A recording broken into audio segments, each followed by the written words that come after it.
bourde au travail? Ça fait beaucoup en ce moment, tu trouves pas? Fais attention un peu. C'est problématique. T'es pas obligé de m'envoyer tous ces messages pour me dire ça. Je me sens déjà assez mal comme ça. Pas besoin d'en rajouter une couche. À qui la faute? Pour être honnête, je crois pas que ce soit de la mienne.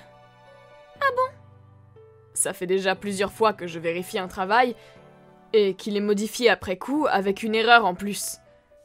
Il m'est aussi arrivé plusieurs fois de me voir attribuer un travail juste avant la date limite, alors qu'une autre personne était censée s'en occuper. Et même quand j'explique ce qu'il se passe, on me remet la faute dessus. C'est étrange quand même.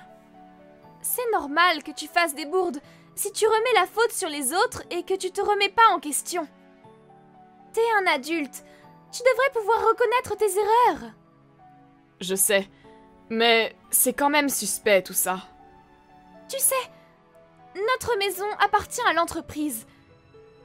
Et tous nos voisins sont aussi nos collègues. Si tu fais mal ton travail, ça se répercute aussi sur mes relations avec les voisins. Et j'en suis désolée, crois-moi. Vraiment. Parce que la prochaine fois, je divorce. Quoi? Je suis fatiguée, moi aussi. J'ai pas envie que la femme de ton manager se plaigne à moi tous les jours comme elle le fait. Elle explique juste ce qu'il va pas. Elle se plaint pas. Ah, parce que tu la défends en plus? C'est elle qui m'a tout appris avant de partir à la retraite. Elle sait quoi dire pour que je m'améliore, c'est tout. J'ai l'impression que tu essaies toujours de contrer ses arguments. Elle se croit supérieure aux autres. Quand elle travaillait avec nous, elle était pourtant aimée de tous. Bref, là est pas le sujet. Je veux juste que tu me comprennes. J'ai pas envie qu'on me prenne de haut pour une erreur que j'ai pas commise. Moi non plus. J'ai pas envie qu'on me remette la faute alors que j'ai rien fait de mal. Tu sais quoi? J'ai pas envie d'entendre tes excuses. Ce soir, je rentrerai pas à la maison. Tu vas où? J'ai pas envie de te le dire. Ça me dérangerait que tu viennes à l'improviste. Pourquoi? Réfléchis à tes erreurs, toi. Salut! Noémie. Tiens donc. Qu'est-ce que me veut l'homme qui a fait une énorme bourde et qui s'est fait virer? C'était donc ça. Tu me trompais avec mon patron depuis tout ce temps. Je m'attendais à tout sauf à ça. T'as enfin compris? J'ai de la chance que tu sois long à la détente. Chéri est bien plus intelligent. Chérie? C'est comme ça que j'appelle ton patron. Et lui, il m'appelle bébé. Je voulais pas savoir ça. C'est gênant et vraiment dégoûtant. Bref, je t'ai dit que la prochaine fois que tu faisais une bourde, je divorçais. Alors tu vas me faire le plaisir de signer les papiers de divorce.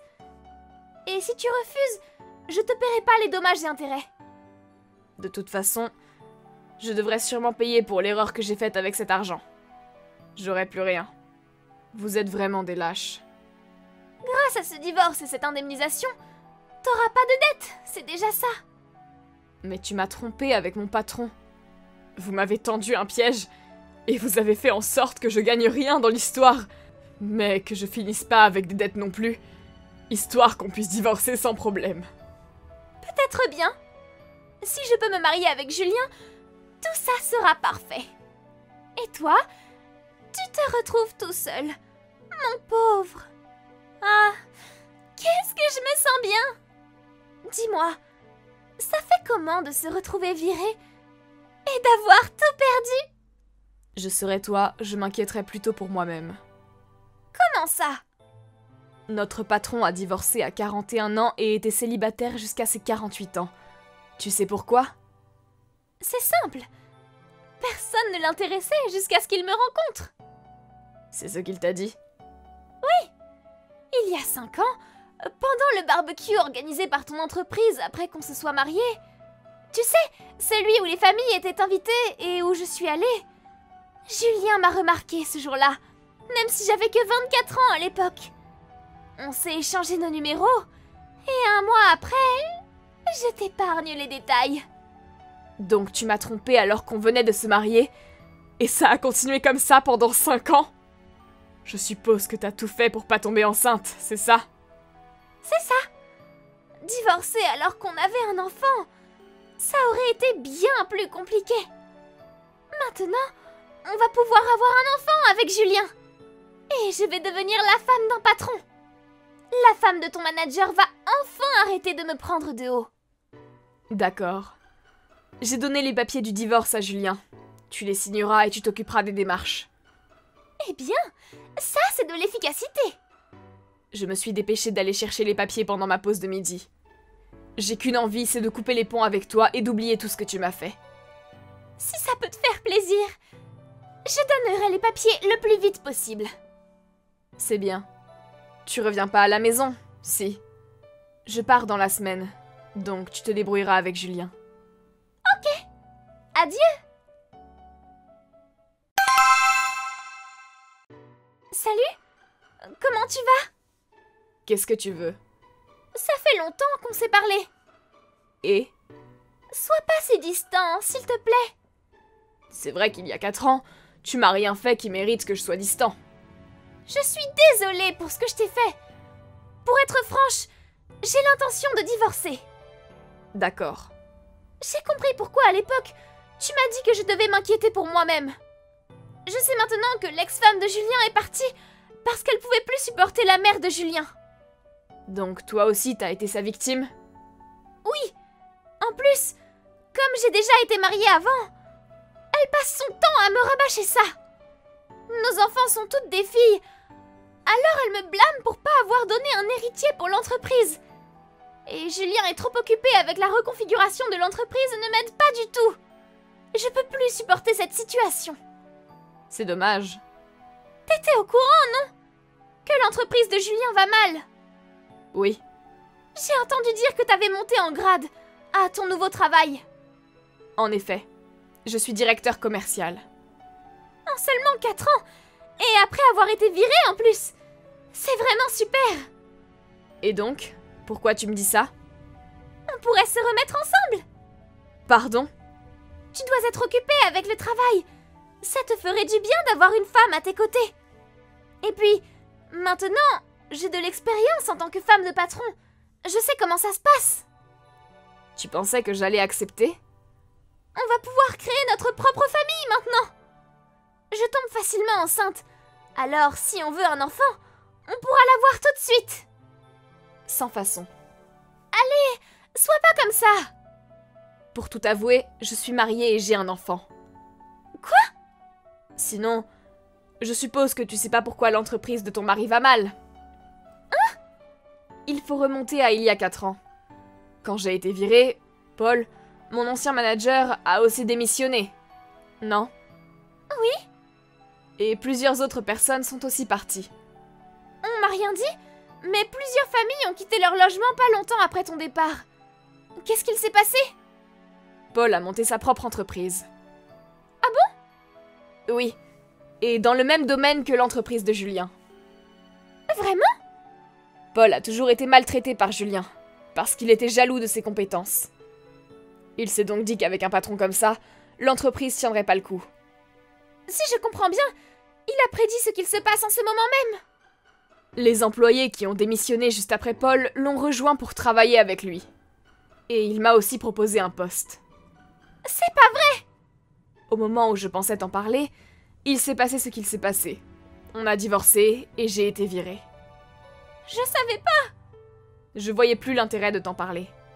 Mais Paul a réussi à monter une entreprise et à la faire décoller en très peu de temps. C'est pas un peu trop facile? Il a toujours eu les meilleures ventes de l'entreprise et est aimé par tout le monde. Tous ses collègues et ses clients lui font entièrement confiance. Il a pu monter son entreprise en s'appuyant sur le soutien de nombreuses personnes. Et puis, pile à ce moment, la rumeur de la relation de Julien et de la femme d'un certain employé s'est répandue. Tu vois de quoi je parle? Alors, évidemment, beaucoup se sont mis à se méfier de lui. C'est à cause de notre relation? Les clients de Julien ont été nombreux à résilier leur contrat. Et se sont tournés vers Paul et sa nouvelle entreprise. Donc, la femme de Paul... Oui. Elle est la femme d'un patron d'entreprise en pleine croissance. C'est pas vrai. Je peux pas y croire. J'avais pourtant réussi à me marier avec un patron. Je pensais enfin pouvoir lui fermer le clapet. La grenouille dans le puits ne connaît pas l'océan. Tu connais ce proverbe chinois? Non. Il signifie que tu vois que ce qui est proche de toi. Comment ça? Pour faire simple, t'as pas ce qu'il faut pour pouvoir être la femme d'un patron et le soutenir dans son travail. Dis pas ça! Tu peux me dire le contraire? Si l'entreprise de Julien va mal, c'est entre autres à cause de toi et de ta relation avec lui. Arrête! D'ailleurs, Paul a racheté l'entreprise de Julien. Ah! Ce qui veut dire que Julien a perdu sa place en tant que patron. J'y crois pas! Il n'est pas viré pour autant. Il aura toujours sa place en tant qu'employé. Mais avec ce qu'il s'est passé, il pourra pas espérer avoir un bon poste. Et son salaire sera diminué de 2/3. Quoi? Paul et moi devons rendre visite à Julien dans les prochains jours, pour discuter de tout ça. Prépare-toi à tous ces changements. Après ça, les entreprises de Julien et Paul ont fusionné. Dans un premier temps, les discordes entre les deux patrons ont causé de l'inquiétude à tous. Mais de nombreux employés connaissaient déjà Paul et il a organisé des entrevues personnelles pour connaître les sentiments de chacun. L'atmosphère s'est vite apaisée et le travail habituel a pu reprendre sans accroc. Julien aussi, après avoir avalé la pilule de la perte de l'entreprise que ses parents lui avaient léguée, s'est remis de cette histoire et travaille sérieusement. Quant à Noémie, elle a divorcé et a laissé la garde de ses filles à Julien sans aucune hésitation.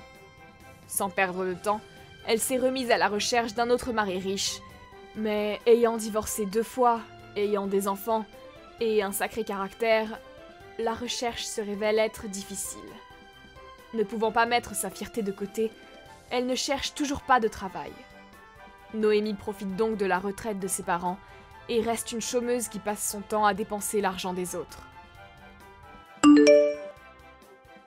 Merci d'avoir visionné cette vidéo.